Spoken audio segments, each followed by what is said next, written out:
Hey guys, welcome to my channel. My name is ReadingBear and I hope you are ready for some more stories. And today, we'll take a look at some new malicious compliance content. If you enjoyed my content, please don't forget to subscribe to my channel and post some bear emojis in the comment. And now, let's dive right into the stories. First one is titled, Boss Fires Best Employee Because of My Compliance. Hospitality isn't known for its amazing personalities, but no one could take the cake of a boss and his wife that I worked for about a decade ago. They took over a beautiful pub restaurant in a mountain range that the locals loved to visit. It would have taken almost no effort at all to have a very successful business, as there was no real competition and the area was very affluent. On weekends there was always a queue of customers. Unfortunately for all the staff and the locals mentioned, the owners were on a massive ego trip, having moved from the city to set up this restaurant as a way to settle down, which they clearly were not capable of in the slightest. The wife boss will now be known as Karen. They were so highly strung that the hairs would stand up on the back of your neck when they came into the building. I learned to expect that every word that came out of their mouths to be either barking orders or criticizing even the most petty of details. I kid you not, Karen yelled at me once because I hadn't turned all the coffee cups handles so that they were pointing in the same direction. I started working there part-time and managed to put up with their antics much better than the countless other part-timers that came and went. For one, I was content to just do whatever they told me, as deep down I knew it would come back to bite them in the end. Being their longest staff member, after just 4 months, I kid you not, I got the best pick of shifts. Also, by being one of the only fully trained members of staff, I never really worked directly with them, as I would cover the shifts on their days off. Every day they seemed to be getting more and more stressed and micromanaging, to the point they decided to just install cameras everywhere so they could sit at home and monitor the staff.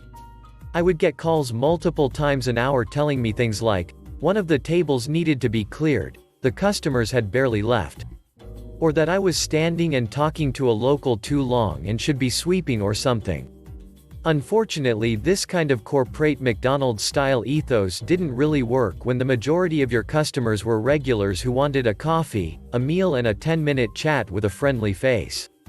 One thing they were really hung up on was the till. Such was their paranoia about the till that only the bosses, myself and one other girl, Jessica, could operate it no matter what or how busy we were, which of course led to multiple situations of inconvenience. Also, we had to count out the till several times a day and deposit the money in the safe, even if we had only made $20. After a particularly busy day, I was closing and had received new instructions just that day from Karen that from now on we would keep all big denominations, $50 or more, QI roll, hidden under the main compartment of the till. From the moment she said it, I knew it was another nitpicky rule that she'd forget about straight away, so of course what else should I do but follow orders. The next morning when I finally checked my phone around 10 a.m. I saw that I had 10 missed calls from work, and also worryingly from Jessica, the other staff member who I got on with really well. I called Jessica first to hear her tell me that Karen had come in and counted the till, and when she couldn't find $50 accused Jessica of stealing it and fired her on the spot. No, I'm not joking. Jessica had called me from the car park to say goodbye, and while I immediately knew what happened and told her about it, as well as saying sorry to her, we were both glad she didn't have to work in that nightmare place anymore. I was angry that the owners had treated Jessica like that. I knew they were crazy, but to fire someone accusing them of stealing was a new low. However, I did get great satisfaction from calling them and putting on my best facade of nonplussed. The conversation went like this: Karen, I've just had to fire Jessica as she was caught stealing. The till is missing $50. I still couldn't believe that they didn't ask me first, as I was the last one to actually count the money the night before. Why did they even think it was Jessica and not me? They were completely nuts. Me, in my best malicious compliance voice. Oh, that's weird. I definitely counted it correctly and put all the money just as you told me, with the $50 notes in the bottom compartment as you explained just yesterday. I'm not going to lie, the following pause brought me great glee as I could practically hear the buzzing in Karen's head as she opened the till and found the missing $50 note right where it should be. Having just fired the second longest staff member they had, me still being the first, meant they had to work all of Jessica's shifts before we could hire and train another, saying goodbye to all their time off for weeks.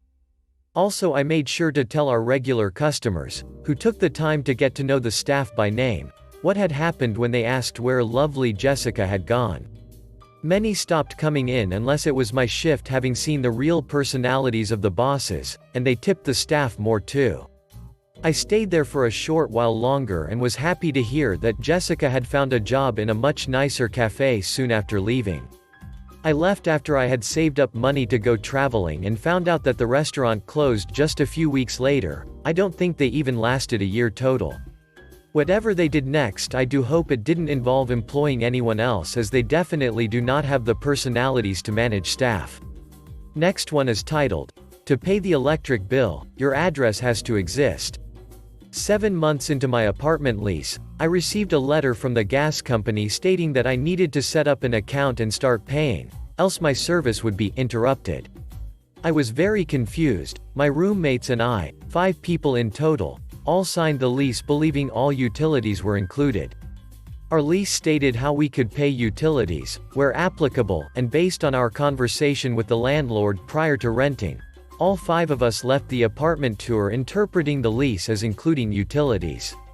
I truly don't know whose error that was, but the fact that all 5 of us believed the same thing makes me think someone on the building side was mistaken. The unit was managed by one firm, owned by another, and I never knew who worked for the landlord and who for the management firm. I sent an email to the landlord asking about this gas notice, and she tells me that utilities were never included and that I must set up gas and also electric accounts. I set up a gas account, and to my surprise, we've been charged no back bills at all. 7 months of free gas. One of my roommates goes to do the same with electric, but to our surprise, our apartment unit number is not listed on the website.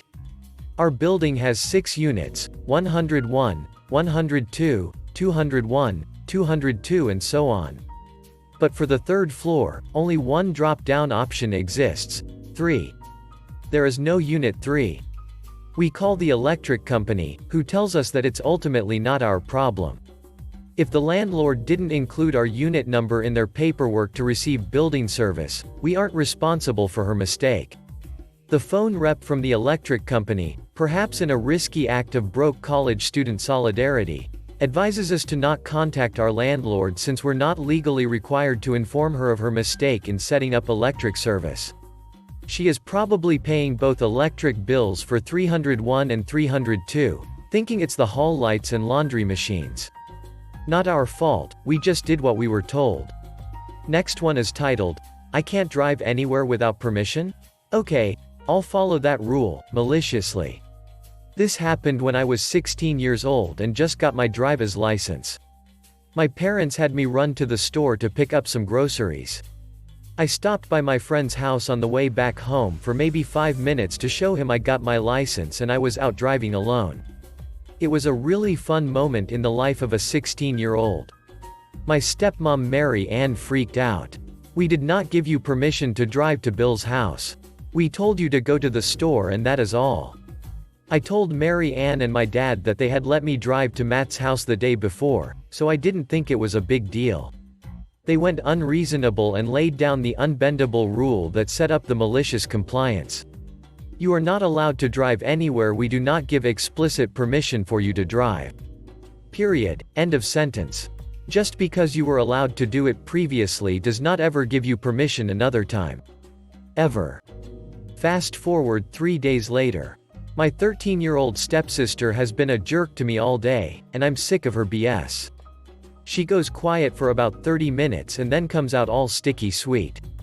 "Hey Brian, it's time to take me to ballet." I have taken her to ballet 3 days a week since I got my license. It's basically one of my chores. But I see my opportunity to say, "Screw you," to all 3 of them at once. "Sorry, Tina. I'm not allowed to take you to ballet. The parents didn't tell me to take you, and I don't want to get in trouble." She screams, she cries, she begs, she threatens. She calls her mom and leaves a message. She calls my dad and leaves a message. Just like Steve Miller says, time keeps on slippin' into the future. I'm not sure I'm brave enough to hang on to the bitter end and actually go through with it. I'm shaking, but I know I've got them dead to rights. No call back from the parents and the clock goes on past the start of her class. Stepmom comes home and Tina runs to meet her. Tina, what are you doing here? You're supposed to be at ballet. I hear Tina tell her rendition of the story, leaving out how miserable she had been, and they go back and forth. Mary Ann comes pounding down the hall and yells, "As God is my witness, you just wait till your father gets home." I had to stifle a laugh because I never really believed people actually said that. An hour later Dad comes home and the two of them go running out to meet him and tell him how horrible I was. I wait in my room for the hammer to fall. About 10 minutes later my dad calls down the hall, "Brian, would you please come here and talk to us?" "Well, Brian, you did it." "What do you mean, Dad?" "You got us all, and there's absolutely nothing we can do about it." "Okay, let's make this reasonable for everyone." And they did. They agreed that they were over the top. They recognized that Tina isn't always very nice to me, and they spoke to her about that. I was allowed to have reasonable freedom if I was driving somewhere, since I had good grades and had never been in trouble. I walked down the hall back to my room, my back to my parents, with the world's biggest grin on my face. Next one is titled, "A manager told me not to do part of my job, so I didn't." This was a few years ago when I worked in a 4-star hotel chain that would be very well known and was part of a larger company that had hotels of varying status. I was about 24. There were a few of us who worked primarily in room service and the breakfast shift was always a solo shift. One morning I started and as was customary I started doing my prep, folding napkins, setting up 5/6 trays with pastries etc. per the pre-ordered breakfast cards so I would only need to grab the correct tea, coffee and hot food later as well as a few extra all-purpose trays for the people who call for room service last minute. I just get finished with this when the duty manager, I can't remember his full name but nickname was Prem, bursts into the kitchen with a dirty plate in his hand and sees me in my area while putting it in the pile of dishes for the kitchen porter. He tells across the kitchen, "What are you doing? It's so crazy out there that I have to help clear tables and you are back here? Get out and help." I replied that I had not gone up and walked the halls to collect the trays left out overnight yet and he yelled some more and repeated that if he, a manager, is clearing tables, I better help regardless of if my job is actually in a different area. For the record, Prem was a menace. I witnessed him yell in college girls' faces until they cried several times. He would also routinely pick on anyone that was minimum wage floor staff. So I walk into the restaurant and the supervisor, Jen, is at the door and sees me walk in. She covers for room service and has worked it in the past so she knows I should be collecting trays now so that the place doesn't look like a war zone upstairs. She asks if I've done this and I say no, Prem sent me in to help because it's so busy. She says it's not very busy at all, they don't need me and I should go upstairs and collect the dirty trays. I walk back into the kitchen and Prem is still standing there. "What are you doing? I told you to go in and help." I went in and Jen said they don't need me and told me to collect the trays. He then accuses me of going to her and asking can I go collect trays to get out of helping so I tell him he can in and ask her if she called me or if I approached her. This satisfies him that I'm at least not lying but he's still not happy. He says, "I'm the duty manager." Manager. Jen is a supervisor. "I'm higher up so you do what I tell you. Go in there and help clear tables. I don't want to see you going up to collect trays." I go back into the restaurant and Jen looks at me confused. I tell her that Prem insists that I help and won't let me go upstairs and says he outranks her so she says I should join the guys at Station 1 and help their area. Breakfast passes and I pop out a few times to do my room services and come back with not much issue. My shift is until 3 p.m. and breakfast ended at 10:30 a.m.